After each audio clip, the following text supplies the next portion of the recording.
It's terrible, about just where math came from.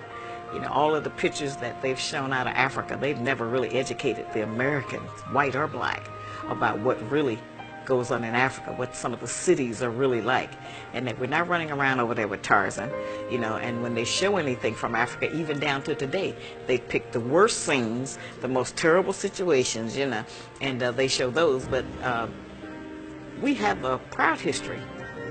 But of course, what we did in Egypt 5,000 years ago, or what we did in China 35,000 years ago, is of no benefit if we don't understand what to do today and how that would help us to survive. We discovered the clock. We did discover the wheel. Black man has never been a caveman. You've never been in a cave. There's no history of it. You've ever been in a cave. We discovered mathematics and the alphabet and writing and all of those great things that they have built a foundation on, that they came and got and took back to other countries. We don't know what Africa would be like without the white influence.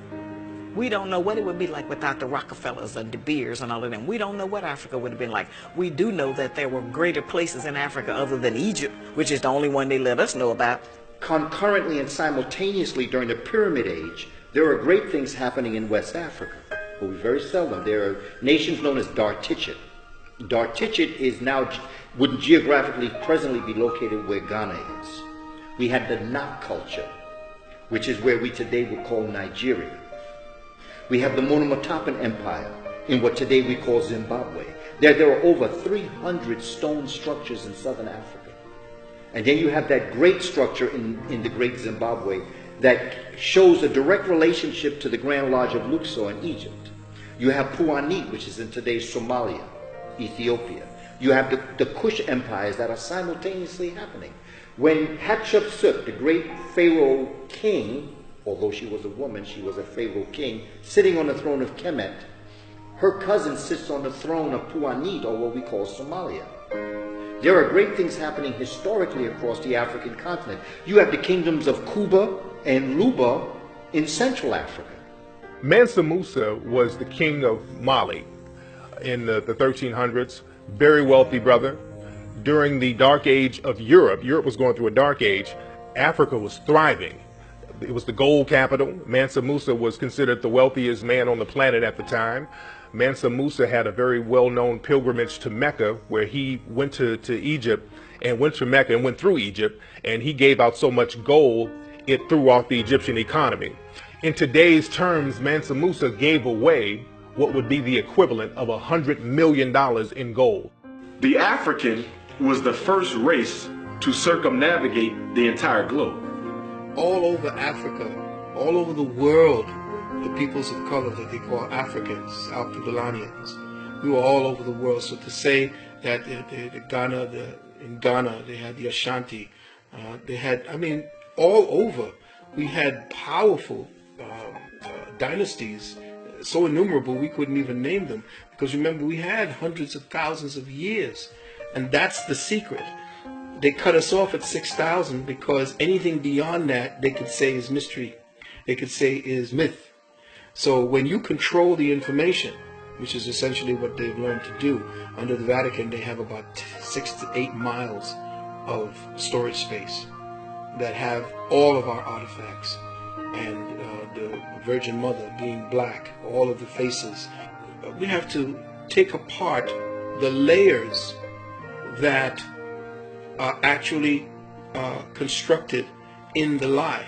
They're layered.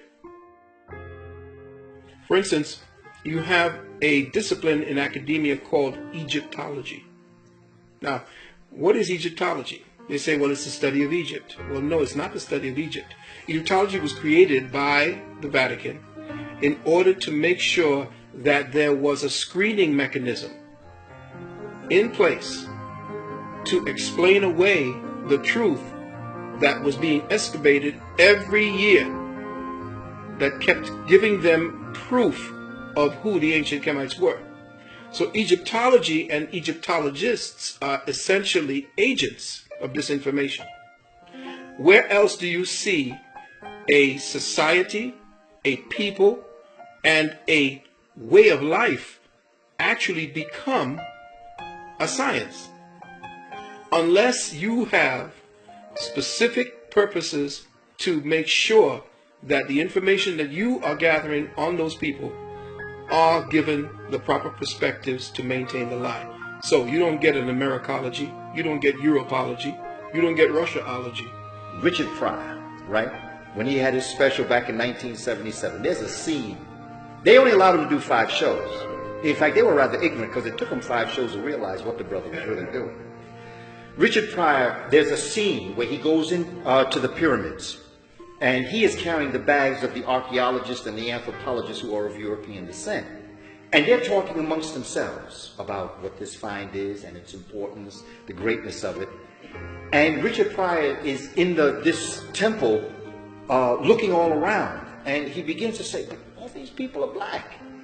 He said, look at that guy over there, that guy looks like my uncle. And he's just, you know, I mean, it's humorous, but what Richard Pryor is actually talking about is that, you know, these are black people in these pyramids, and these are the people that built these pyramids. He's saying, wait a minute, these people... And then all of a sudden, the camera begins to show the anthropologists of European descent, and they start to nudge each other because they realize, hey, you know, the guy carrying the bags is looking around and he's learning some things in here. So very quietly, you see them backing out of the pyramid, right? And Richard Pryor is still there talking about how great the pyramid is, and then all of a sudden, they show you the door close, and all of a sudden the scene goes black. Which means that was the blackout on the information for black folk to understand their history. This is what Richard Pryor was dropping on us in 1977. This is what actually has happened. Richard was telling us, this is what has happened to us. Because as you become conscious, and brother becomes conscious, and as a community we become conscious, the Europeans who know this are beginning to realize. So they're trying to shut the door on us.